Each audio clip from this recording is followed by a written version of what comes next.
कमबैक मेरे नहीं है.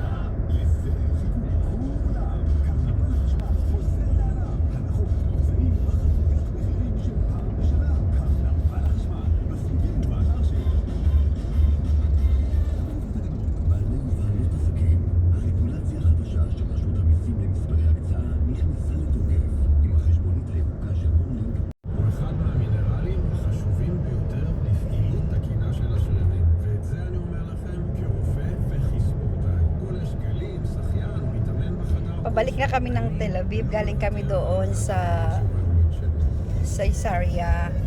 Yung inayos, yung may kaunting inayos doon sa bagong bili na sasakyan ng amo ko. Ngayon, nagbago na. Ito na ngayon yung bago niyang sasakyan. After 6 years, nagpalit na uli siya ng bagong sasakyan. Sana all. Kailan kaya ako makakabili ng sasakyan? Nakabili na uli ang amo ko. Wish me luck na magkaroon din ako ng sariling sasakyan.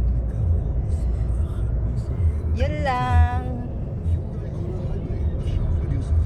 Medyo malayo kasi ito. Medyo malayo pa yung aming biyahe. Almost 1 hour ang aming biyahe.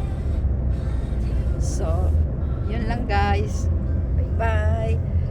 Happy Sunday.